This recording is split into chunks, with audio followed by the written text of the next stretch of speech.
honra dele. Haha! Sabe que é Eu não vi isso não. terrível. Eu não vi isso não, Eu vou Luiz. mandar pro senhor. Vou Mande mandar isso pro para senhor. mim, Você por sabe favor. que é desespero, professor. Desesperador, assim. Sabe o que é? Luiz, Tremer essa de decisão medo, partiu do meu STF, foi? Deus, do STF. Isso aí matéria, inclusive. Que ele matou a mulher em defesa da honra. Você viu, Gemima, isso aí? Tentativa de homicídio. Ah, não Feminicídio, chegou né? a matar, foi uma tentativa de homicídio, mas em defesa da honra. Tentativa de feminicídio, porque foi um crime Sim, praticado sim, pelo sim, fato contra a dela ser mulher, claro. E Feminicídio, me aí, perdoem. a É a falta defesa da dele prática no estava direito defendendo a criminal. honra dele. Verdadeiro E foi absurdo acatado, isso. enfim, né? A gente Verdadeiro não sabe onde é que absurdo a gente vai isso. parar, não. Eu não sei onde a honra de alguém pode valer muito mais do que a própria vida. Eu não consigo imaginar onde a honra de alguém pode valer mais do que a própria vida de outro. Não consigo imaginar isso. Então é isso que eu digo. Sejam o diferencial na sociedade que vocês vivem. Sejam o diferencial na sociedade que vocês vivem. Façam disso, do mundo, um lugar melhor para se viver. Mas enfim, vamos lá. O que era que a gente estava vendo? Tá, você tem que juntar, por exemplo, a prova da divergência jurisprudencial, né, no caso de você ter um recurso especial fundado em divergência jurisprudencial. Então você tem que seguir essas regularidades formais. Você tem que fazer a formulação do pedido recursal. E o que é isso, a formulação do pedido recursal, Rosenberg? Simples, papai. Formulação do pedido recursal é o seguinte: quando você move a ação, você não faz o pedido da condenação da parte naquele processo. Deixa eu baixar mais esse ring light aqui, que ele está muito alto. Você não faz o pedido da condenação da parte naquele processo, para que aquela parte cumpra uma determinada obrigação de fazer ou de não fazer, para que aquela parte pague uma condenação ou algo do tipo. Você não faz esse pedido? Não é? Não é esse o seu pleito na petição inicial? Condene, excelência, fulano de tal a fazer ou não fazer. Condene fulano de tal a pagar. Não é esse o seu pedido? Então, quando você faz o pedido da petição inicial, você pede uma condenação ou o cumprimento de uma determinada obrigação. Então, quando você interpõe um recurso, você tem que fazer o pedido recursal. E o que é esse pedido recursal? É você requerer que seja revogada aquela decisão, é você requerer que aquela decisão seja modificada, você requerer a anulação daquela decisão. Então você tem que saber formular o pedido recursal. Não adianta só você recorrer, você redigir um belíssimo recurso e não fazer o pedido recursal, que é a parte final, certo? Você também tem que respeitar, por exemplo, uma coisa que é a forma escrita para a interposição dos recursos. Você tem que respeitar a forma escrita para a interposição dos recursos. Tem uma exceção, que é no caso dos embargos de declaração nos juizados especiais cíveis. Outra coisa também, você também pode requerer, por exemplo, a gente está falando de recurso, mas de forma oral, você pode requerer, por exemplo, uma tutela provisória durante a sustentação oral de um recurso, durante uma audiência de instrução e por aí vai. Mas como a gente está se detendo na parte geral da teoria dos recursos, vamos nos manter por aqui. Então, recursos, forma escrita, é uma formalidade. Exceção, embargos de declaração nos juizados especiais. Beleza? Essa é a regularidade formal ou a dialeticidade dos recursos. Preparo. Agora a gente começa a entrar num ponto crucial do recurso, que se chama o preparo. O que é esse preparo, Rosenberg? Não é preparar o recurso não, tá? Como uma receita de bolo. O preparo se refere ao pagamento das custas recursais. Ao pagamento das custas recursais. Então nós temos um conceito que diz o seguinte, olha, é uma causa de admissibilidade objetiva e consiste no adiantamento das despesas relativas ao processamento do recurso e deve ser comprovado no momento da interposição do recurso de acordo com o artigo 1007 do CPC. A falta do preparo recebe o nome de deserção. Então, preparo, pagamento das despesas recursais, o adiantamento daquelas despesas recursais. Inclusive, no preparo, tem uma coisa chamada de porte de remessa e de retorno. O que é isso, Rosenberg? Simples. Quando se refere a processos físicos, nós temos que pagar as despesas da postagem da primeira instância para a segunda e da segunda instância para a primeira, porque o processo físico ele segue para lá. Quando é processo judicial eletrônico, não existe porte de remessa e retorno, porque não existem despesas com correios, por isso, né? Com postagem de nada, com malote, com absolutamente nada, é só um clique, e aí o processo segue normalmente, beleza? Outra coisa, se você tem um processo em que você tem um litisconsórcio, seja ele formado até mesmo por uma intervenção do terceiro, por um terceiro interessado, alguma coisa qualquer, você tem o seguinte, que o terceiro prejudicado, ele também tem que realizar o preparo do seu próprio recurso. Então, aquele litisconsórcio, não é só, não recorreu, não, o outro não quis recorrer, é outra história. Ele pode até ser beneficiado com aquele julgamento daquele recurso, mas se ele quiser recorrer, ele também tem que pagar por aquele recurso, ok? Problemas relacionados ao preparo. Um deles que a gente tem, que é muito claro, se refere a uma falha na comprovação. Uma situação grave, galerinha, uma situação grave que a gente se depara muito no judiciário, sabe o que é? É a falta de uma padronização de guias. Então você vai na Justiça do Trabalho, as guias são uma. Você vai na Justiça Estadual, as guias são outras. Beleza, Clóvis, não se preocupa não. Mesmo a internet caindo, o importante é que você esteja por aí tentando ficar e que depois você assista a aula gravada, ok? Falou? Fica tranquilo, despreocupado. Então, até que horas é a nossa aula? 8h30, né? Poxa, a gente já está acabando. Nossa Senhora, agora só terça-feira que vem, vou ficar até lá de novo com abstinência me tremendo, de saudade de vocês. Né? Porque tem gente aí que não dá a mínima para mim. Até agora, gostei, é vascaína mesmo. Tem gente aí que, por exemplo, só aparece aí só para perguntar, a aula é de que mesmo, professor? Aí sai. O senhor está falando de quê, professor? É de recurso, é? Aí sai de novo. É fogo. Não é? Você viu, né, Luciana, de quem eu estou falando, né? Não é de você, não é de você. Não é de você, nem de Joesdras. Daqui a pouco a pessoa se manifesta aí. Porque no mínimo deve estar tomando um cafezinho. Mas vamos lá, vamos embora, é assim mesmo. É assim mesmo. Então, o que é que acontece muito? A gente tem como problemas relacionados ao preparo do recurso, falha na comprovação. Geralmente são equívocos que estão relacionados ao preenchimento da guia, por exemplo, de custas. Certo? Ou defeito na cópia, a pessoa foi digitalizar, saiu mal feita.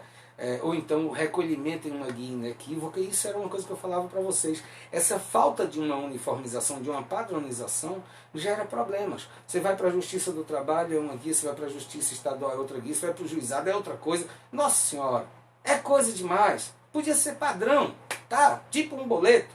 Pronto, acabou-se. É um boleto, mas não um boleto, teoricamente, com aquele códigozinho de barras, nada daquilo, não. Então era para ser algo mais simples, único. Uma guia única, uma coisa dessas. Outro tipo de problema que a gente tem muito relacionado ao preparo é a ausência dele. A gente viu que tem a falha na comprovação, que pode estar relacionada a equívoco de preenchimento, a cópia mal feita, alguma coisa do tipo, ou recolhimento em uma guia distinta. E a gente viu também que é a ausência do preparo. A ausência do preparo é a falta do recolhimento. É a parte interpor o recurso e não fazer o seu preparo. E aí, isso aí gera o quê? Que a gente acabou de ver? Lá em cima, isso gera o quê? A deserção do recurso. Isso gera a deserção do recurso. Outra situação que a gente tem é o preparo insuficiente. Problemas relacionados ao preparo, falhas na comprovação, ausência de preparo. Terceiro problema grave, a insuficiência do preparo. Essa insuficiência do preparo é exatamente o recolhimento a menor daquele valor que você deveria. E aí é onde começa a brincadeira. Aí é onde começa a brincadeira, aí é onde a gente vai ter muito que discutir sobre essa questão do preparo nessa aula e na outra, já que daqui a 17 minutos acaba, eu vou esticar um pouquinho mais, viu? Não vou parar por aí não.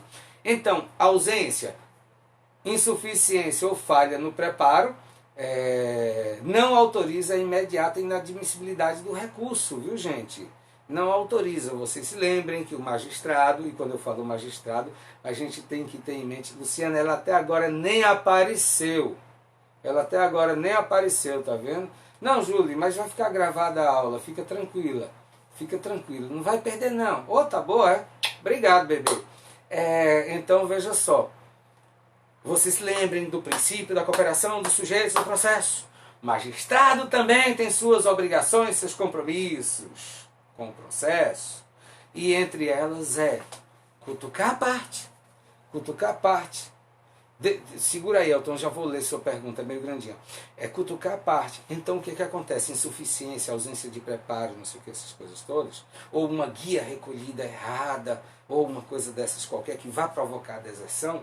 O magistrado, e quando eu falo magistrado, é desde o juízo de piso até aqueles deuses do STF, todos eles são magistrados. Perfeito? É uma pena que os do STF não são magistrados de carreira. Deveriam ser. Mas vocês sabiam, uma curiosidadezinha aqui para vocês, que a pessoa não precisa nem ser advogado para ser ministro do STF? Vocês sabiam disso? A pessoa não precisa nem ser advogado, quanto mais juiz. Pois é. Precisa nem ser advogado. Só basta ter um notório saber jurídico. Estou quase candidato. Vou me aliar ao Bozo e vou embora. Ao meu amigo Bolsonaro.